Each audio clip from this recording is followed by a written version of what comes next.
काफी हंगामा मच गया, मनोज झा ने क्या कर दिया ऐसा? देखिए, मुझे बहुत दुख है कि यह हंगामा हुआ क्यों।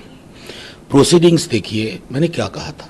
शुरू इस कविता को जो 1981 में लिखी गई थी, मैंने कहा था कि वो मेरे अंदर भी है। शुरुआत वहीं से हुई थी।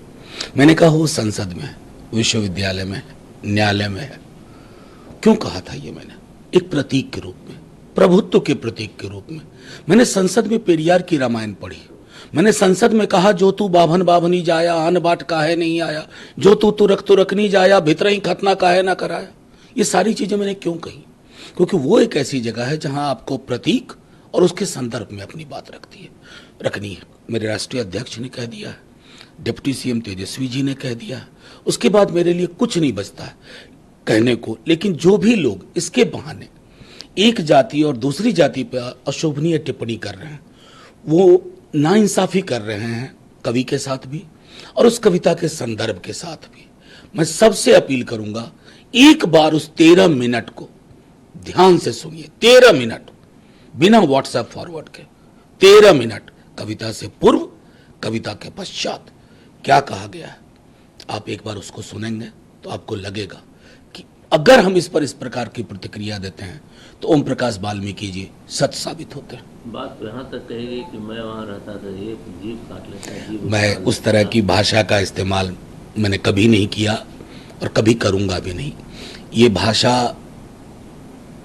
क्या बताती है? ये भाषा की कट लूंगा, गर्दन काट दूंगा। मुझे तो लगा एक भूतपूर्व विधायक ये है, उन्होंने कहा कि गर्दन काट दूंगा, हाथ में दे दूंगा। अरे गर्दन काट दोगे तो हाथ में हम कैसे पकड़ेंगे, वगैरह वगैरह। मैं सिर्फ चाहता हूं इस पे पटाक्षेप हो।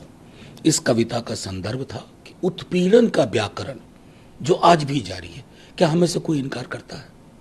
मूंछ रख लेने से और घोड़ी पे बैठने से अगर दलित को पुलिस प्रोटेक्शन लेना पड़े। ये कविता 13 मिनट कोई सुने, उसके पूर्व उसके पश्चात।